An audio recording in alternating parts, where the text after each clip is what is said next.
kami semua ya Tuhan, karena sesungguhnya kami telah sedia membaca, mendengarkan, dan merenungkan firman-Mu. Di dalam nama Tuhan Yesus Kristus, firman yang hidup itu, kami berdoa. Amin. Pembacaan firman Tuhan bagi kita, Keluaran pasal 33 ayat 1 hingga ayatnya yang ke-6. Demikianlah firman Tuhan di bawah judul perikop Musa meminta penyertaan Tuhan di gurun. Ayat 1, berfirmanlah Tuhan kepada Musa, pergilah, berjalanlah dari sini, engkau dan bangsa itu yang telah kau pimpin keluar dari tanah Mesir ke negeri yang telah kujanjikan dengan sumpah kepada Abraham, Ishak dan Yakub. Demikian, kepada keturunanmu lah akan kuberikan negeri ini. Aku akan mengutus seorang malaikat berjalan di depanmu dan akan menghalau orang Kanaan, orang Amori, orang Het, orang Feris, orang Hewi, dan orang Yebus, yakni ke suatu negeri yang berlimpah-limpah susu dan madu. Sebab aku tidak akan berjalan di tengah-tengahmu, karena engkau ini bangsa yang tegar tengkuk, supaya aku jangan membinasakan engkau di jalan. Ketika bangsa itu mendengar ancaman yang mengerikan ini, berkabunglah mereka, dan seorang pun tidak ada yang memakai perhiasannya. Berfirmanlah Tuhan kepada Musa, katakanlah kepada orang Israel, kamu ini bangsa yang tegar tengkuk. Jika aku berjalan di tengah-tengahmu sesaat pun, tentulah aku akan membinasakan kamu. Oleh sebab itu tanggalkanlah perhiasanmu, maka aku akan melihat apa yang akan kulakukan kepadamu. Demikianlah orang Israel tidak memakai perhiasan-perhiasan lagi sejak dari gunung Horeb. Yang disebut berbahagia adalah kita yang membaca firman Tuhan, yang merenungkan berita firman Tuhan itu, dan yang melakukannya dalam kehidupan kita setiap hari. Shalom.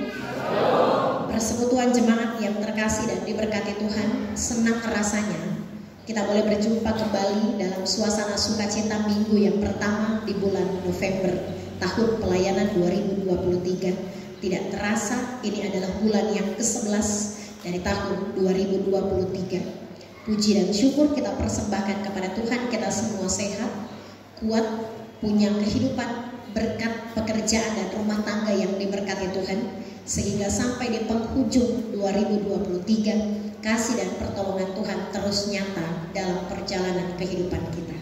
Mari kita terus berdoa, saling mengasihi dan menasehati, sehingga Tuhan menuntut kita sampai akhir tahun 2023, menyongsong tahun anugerah Tuhan 2024 semua dalam berkat, kasih, dan kemurahan Tuhan. Saudara-saudaraku yang terkasih dan diberkati Tuhan, bacaan firman Tuhan hari ini dari kitab Keluaran pasal 33 ayat 1 hingga ayatnya yang ke-6 adalah teks atau perikop di mana bangsa Israel mengalami sebuah pertobatan yang cukup luar biasa. Ini adalah kilas balik atau titik balik. Teks di pasal 33 adalah titik balik dari kehidupan bangsa Israel yang benar-benar jauh dari kehendak firman Tuhan. Bermula ketika di ayat 19 Tuhan menganugerahkan 2 loh batu kepada bangsa Israel. Dalam Keluaran 20, jangan membunuh, jangan berzinah, jangan mencuri, jangan mengucapkan saksi dusta dan lain sebagainya. Bangsa Israel dikasihi Tuhan karena bangsa Israel adalah milik kepunyaan Tuhan. Seperti janjinya pada ayatnya yang pertama bagian B, dengan sumpah kepada Abraham, Ishak dan Yakub. Demikianlah Tuhan memberikan janji bahwa bangsa Israel akan dituntun keluar dari tanah Mesir, dari tempat perbudakan, menuju ke tanah yang berlimpah susu dan madunya. Tetapi ini tidak terkait dengan berita di media sosial yang sementara ini sedang ramai dibicarakan tentang kisah Palestina dan Israel. Saya tidak hendak membela salah satu negara di mimbar ini. Biarlah pekerjaan tangan Tuhan yang bekerja atas kedua negara kekasih kita. Saya tidak hendak membela Israel karena bacaan kita hari ini Israel. Saya juga tidak hendak menyalahkan bangsa Palestina, tetapi biarlah mereka dalam tuntunan tangan Tuhan melakukan apa yang benar dalam pandangan Tuhan. Hanya yang perlu kita garis bawahi dalam peristiwa Israel di zaman perjanjian lama adalah bangsa Israel dikenal sebagai bangsa yang tegar tengkuk. tegar tengkuk itu artinya bebal. Dibilang tidak berdengar. Bukan, levelnya adalah bukan kepala batu. Kalau kepala batu dalam konsep saya, kepala batu itu, batu kan tinggal tetap di tempat. Lebih tinggi dari kepala batu itu kepala angin. Seperti angin, dikasih tahu tidak berdengar, itu tegar tengkuk. Jadi kalau ada anak-anak kita yang saya tahu tidak berdengar, itu bukan kepala batu kan, bukan. Itu level tinggi lagi, kepala angin. Angin otaknya itu tidak menetap di tempat, jadi dikasih tahu tidak berdengar, dikasih tahu tidak berdengar. Tegar tengkuk, tidak dengar-dengaran, tidak menurut, tidak taat, bebal, tidak setia, mengkhianati, memberontak. Itulah kehidupan, digambarkan kehidupan bangsa Israel sebagai bangsa yang tegar tengkuk. Bahkan Tuhan pun berkata, engkau adalah bangsa yang tegar tengkuk. Puncaknya adalah ketika di pasal 32, bangsa Israel membuat anak lembu emas, menyembah berhala itu dan mengkhianati Tuhan secara rohani. Padahal Tuhan menuntun bangsa Israel. Tuhan menjadi tiang awan di waktu siang dan tiang api di waktu malam untuk menopang bangsa Israel. Ketika panas, ada tiang awan yang membuat mereka teduh. Ketika mereka kegelapan di malam hari, ada tiang api yang menerangi perjalanan mereka menuju tanah Kanaan. Bangsa Israel diberikan mana oleh Tuhan. Bangsa Israel dihibur oleh Tuhan, diberikan air, diberi makanan, diberi penyelamatan, dijanjikan berkat yang melimpah, berlimpah susu dan madunya. Tetapi karena bangsa Israel adalah bangsa yang tegar tengkuk, tetap bangsa Israel mengkhianati Tuhan dan hidup tidak sesuai dengan apa yang diinginkan Tuhan Allah Israel. Sehingga Tuhan memberikan ancaman kepada bangsa Israel di ayatnya yang ketiga.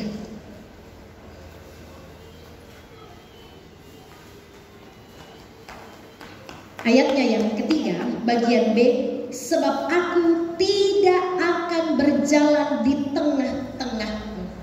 Murka Tuhan sudah sampai kepada puncaknya. Tuhan tidak mau dipermainkan. Sedangkan manusia saja tidak mau dipermainkan, diberikan harapan palsu. Janji-janji bertobat, tidak bertobat. Janji-janji hidup baru, tidak melakukan hidup baru. Janji berubah, tidak juga berubah. Manusia saja punya batas kesabaran.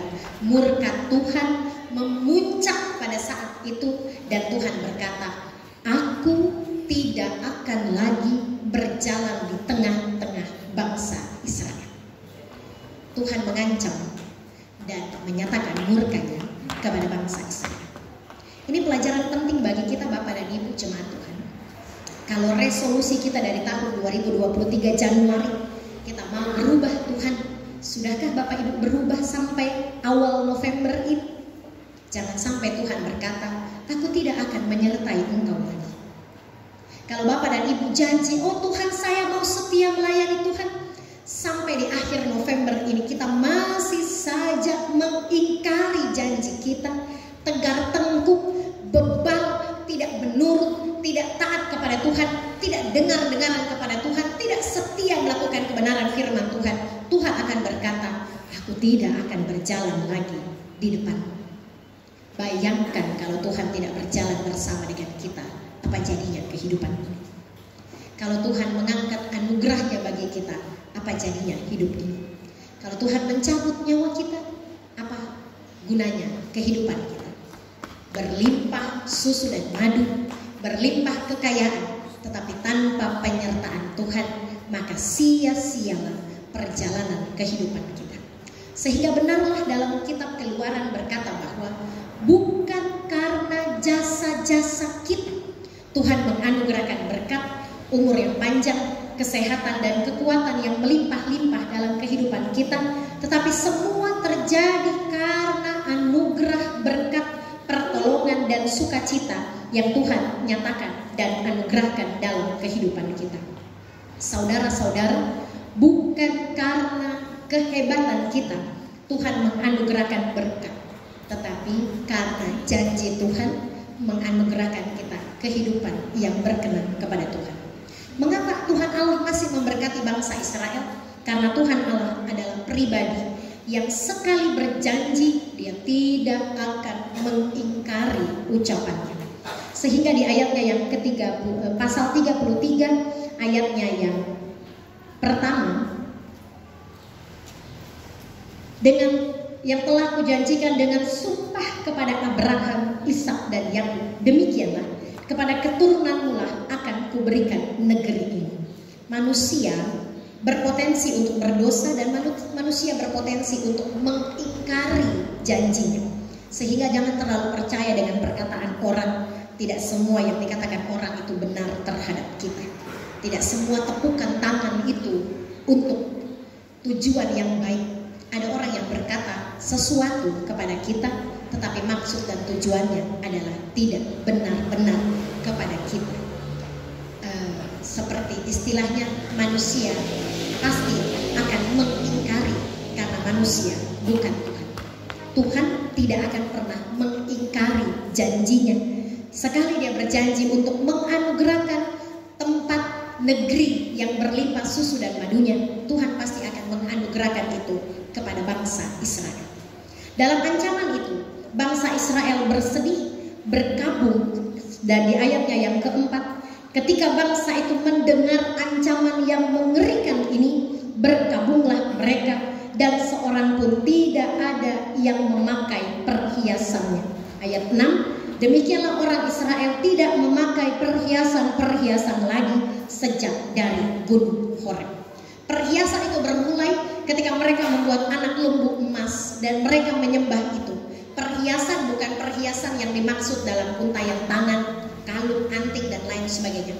Tetapi perhiasan yang dimaksud adalah kesombongan rohani, kesombongan iman, kemunafikan, hati yang penuh dengan kebusukan, dan sesuatu yang melekat dalam kehidupan bangsa Israel.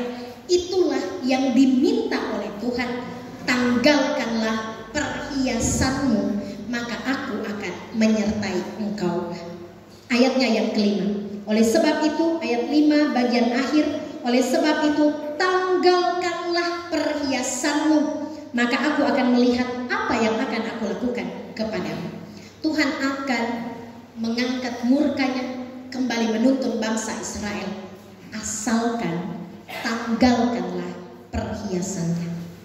Maka dari situ bangsa Israel tidak lagi mengenakan perhiasan dosa, perhambaan kepada bangsa, kepada dewa-dewa Baal, meninggalkan kemunafikan, kesombongan, diri yang tegar tengkuk, dan mereka hidup berbalik kepada jalan Tuhan yang penuh kasih dan karunia.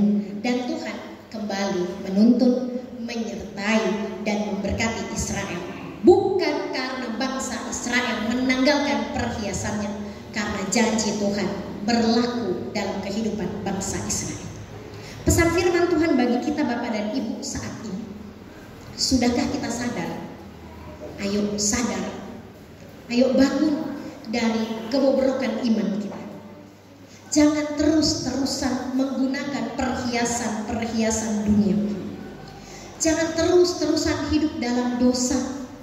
Ingatlah, ketika Tuhan berkata, aku tidak akan menyertai jemaat ini, lalu apa yang terjadi dengan jemaat ini? Ketika Tuhan berkata, aku tidak akan menyertai rumah tanggamu, lalu apa yang terjadi dengan rumah tangga kita? Aku tidak akan menyertai pelayananmu, lalu apa yang terjadi dengan pelayanan kita? Terasa hampa, terasa hambar, tanpa penyertaan Tuhan tidak ada yang berarti dan terjadi dengan benar dalam kehidupan kita, orang-orang percaya yang katanya diberkati oleh Tuhan. Sehingga sadarlah, mari berkabung, mari dalam posisi sadar diri, bertobat dan hidup berbalik dari jalan Tuhan. Tanggalkan kemunafikan itu kalau Tuhan mau menyertai kehidupan kita.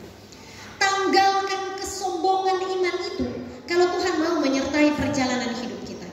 Jangan sampai Tuhan berkata, aku tidak akan menyertai engkau menuju tanah Kanaan, surga yang dijanjikan.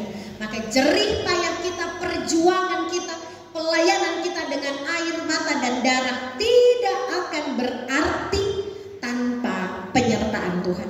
Yang kita kejar bukan berkat Tuhan, tetapi bagaimana tangan Tuhan merangkul, memberkati, menolong, dan menuntun kita menuju tanah yang dijanjikan oleh Tuhan. Tanggalkan perhiasan kita, tanggalkan dosa kita, tanggalkan kemunafikan kita, tanggalkan kehidupan yang tidak berkenan kepada Tuhan, tinggalkan dan lupakan, sehingga kehidupan kita diberkati, dituntun, disertai Tuhan. Secara khusus menutup tahun 2023, kita masih harus butuh penyertaan Tuhan dalam perjalanan hidup, rumah tangga, keluarga, bahkan jemaat di mana kita pergi dan berada. Tanggalkanlah dosa kita, maka tangan Tuhan turun menyertai kita. Tanggalkanlah kemunafikan kita, maka tangan Tuhan menyertai jemaat ini. Tanggalkanlah egois, tanggalkanlah amarah, tanggalkanlah dendam, penuhilah kehidupan kita dengan kasih mesra, sehingga Tuhan berkenan kembali menyertai perjalanan hidup, rumah tangga, pekerjaan, bahkan kehidupan kita setiap orang dengan kasih dan pertolongan Tuhan. Tuhan memberkati kita semua dengan firman-Nya. Amin.